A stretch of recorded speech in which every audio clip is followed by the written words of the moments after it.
आदर्श शिक्षण समिति बाड़मेर, कक्षा 6ठी, विषय हिंदी, प्रकरण संज्ञा एवं उसके भेद। आज हम संज्ञा एवं उसके भेदों का अध्ययन करेंगे। संज्ञा यानी संज्ञा क्या होती है, किसे कहते हैं, इसके क्या क्या भेद हैं आदि के बारे में हम जानेंगे। श्याम ने वाराणसी में मंदिरों की सुंदरता देखी। इस वाक्य में 4 नाम हैं। श्याम एक व्यक्ति विशेष का नाम है, वाराणसी एक शहर विशेष का नाम है, मंदिर एक वस्तु, सुंदरता एक गुण का नाम है। अतः ये चारों संज्ञाएं हैं।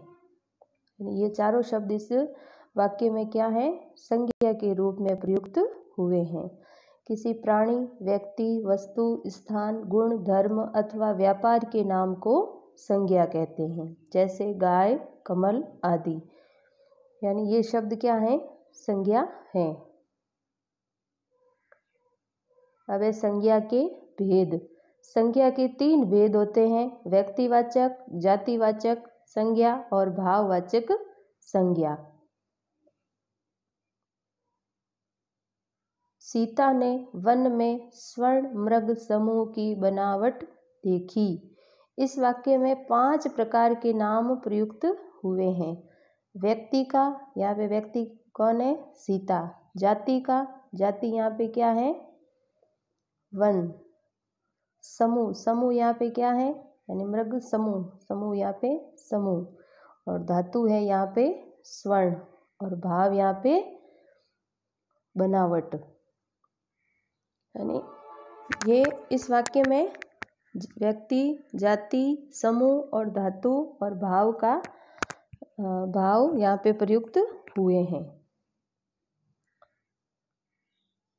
व्यक्तिवाचक संज्ञा, सबसे पहला भेद है, जिस संज्ञा शब्द से विशेष व्यक्ति, विशेष वस्तु, विशेष स्थान का बोध होता है उसे व्यक्तिवाचक संज्ञा कहते हैं।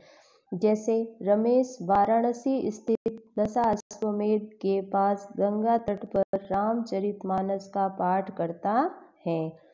अतः यहाँ पे रमेश, वाराणसी, दशाश्वमेध, गंगा, रामचरितमानस आदि सभी व्यक्तिवाचक संज्ञा हैं। यानी व्यक्तिवाचक संज्ञा में क्या होगा, किसी व्यक्ति, विशेष वस्तु और विशेष स्थान का बोध होगा। यानी आप कह सकते हैं कि इसमें नाम प्रयुक्त होगा, किसी भी व्यक्ति, विशेष वस्तु या विशेष स्थान का नाम यहाँ पे आएगा। अब व्यक्तिवाचक संज्ञा के उदाहरण, जैसा कि आप देख सकते हैं कि महेंद्र सिंह धोनी, यहाँ पे महेंद्र सिंह धोनी यहाँ पे क्या है, व्यक्तिवाचक संज्ञा है, क्योंकि महेंद्र सिंह धोनी यहाँ पे क्या आ गया, नाम आ गया। बाघ हमारा राष्ट्रीय पशु है। अब बाघ भी यहाँ पे क्या है, व्यक्तिवाचक संज्ञा है। भगवद गीता विशेष ग्रंथ, भगवद गीता भी यहाँ पे क्या है, व्यक्तिवाचक संज्ञा। और लाल किला भी यहाँ पे क्या है, व्यक्तिवाचक संज्ञा है। और दूसरा भेद है जातिवाचक संज्ञा। जिस संज्ञा शब्द से किसी प्राणी या वस्तु की जाति का बोध होता है उसे जातिवाचक संज्ञा कहते हैं। राम अपनी पेंसिल से स्त्री, पुरुष, बालक, बालिका, नदी, पहाड़ ही नहीं, गाय, बकरी, मोर, चूहा, सर्प आदि का भी चित्र बना सकता है। तो यहाँ पे पेंसिल है, स्त्री, पुरुष, बालक, बालिका, नदी, पहाड़, गाय, बकरी, मोर, चूहा, सर्प, ये सब क्या है, जातिवाचक संज्ञा के उदाहरण है। इसमें क्या होगा कि किसी प्राणी या वस्तु की जाति का बोध होगा, तो वहाँ पे जातिवाचक संज्ञा होगी। कुछ और उदाहरण है, जैसे ये क्या है, पहाड़, ये क्या है, दूसरी नदी, कलकलाती नदी बह रही है, हरा भरा पेड़, और बालक को घुमा रही है माताजी, और आइसक्रीम खा रही है लड़कियाँ, और पेड़ पर बैठे हैं बंदर। तो ये सब क्या है, जातिवाचक संज्ञा के उदाहरण हैं। व्यक्तिवाचक संज्ञा जब बहुत्व यानी बहुवचन का बोध कराती हैं तब वह जातिवाचक संज्ञा बन जाती है। अब जैसे वह इस नगर का भीम है, तो भीम यहाँ पे नाम के रूप में प्रयुक्त हुआ है। यदि ऐसे देखें तो यह व्यक्तिवाचक संज्ञा है, लेकिन जैसे ही हम पूरे वाक्य को पढ़ेंगे कि यहाँ पे नगर, नगर यहाँ पे क्या है, बहुवचन का बोध हो रहा है। इस कारण यहाँ पे यह पूरे वाक्य में यदि आपको संज्ञा पूछी जाए तो यहाँ पे जातिवाचक संज्ञा होगी। मेरी कक्षा में 4 लक्ष्मण हैं। लक्ष्मण यहाँ पे व्यक्तिवाचक संज्ञा का बोध हो रहा है, यानी व्यक्तिवाचक संज्ञा है, किंतु 4 यहाँ पे बहुवचन का बोध हो रहा है। बहुवचन होने के कारण यहाँ पे जो व्यक्तिवाचक संज्ञा है वो जातिवाचक संज्ञा हो गई।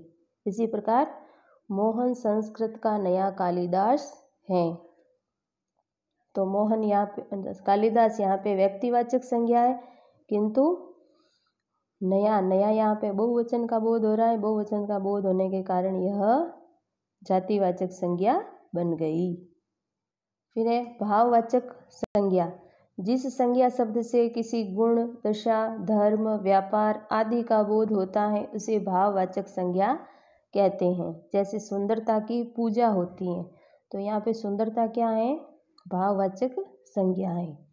दूसरा वीरता, वीरता से महानता आती है, तो वीरता और महानता यहाँ पे भाववाचक संज्ञा शब्द है। अब कुछ उदाहरण भाववाचक संज्ञा के, जैसे क्रोध, यानी पिताजी अपने बच्चे पर क्रोध कर रहे हैं, तो क्रोध यहाँ पे क्या हो गई, भाववाचक संज्ञा। 2 बालक आपस में क्या है, मित्र हैं, तो मित्र यहाँ पे क्या हो गई, भाववाचक संज्ञा। दादाजी अपने पोते पर दया दिखा रहे हैं, तो दया यहाँ पे क्या हो गई, भाववाचक संज्ञा। और सैनिक देश के लिए वीरता दिखाते हैं, तो वीरता यहाँ पे क्या हो गई, भाववाचक संज्ञा। अब भाववाचक संज्ञाएं 3 प्रकार से बनाई जाती हैं, यानी भाववाचक संज्ञाओं का निर्माण 3 प्रकार से किया जा सकता है। पहला है जातिवाचक संज्ञा से, जैसे लड़का से लड़कपन, मित्र से मित्रता। फिर है विशेषण से, विशेषण वीर से वीरता, चालाक से चालाकी। क्रिया से लड़ना से लड़ाई, पढ़ना से पढ़ाई। अब भाववाचक संज्ञा को अपन पहचाने कैसे, इसकी पहचान है जिन संज्ञा शब्दों के अंत में ता, पन, वट, हट और ई आदि लगे हो प्राय भाववाचक संज्ञाएं होती हैं।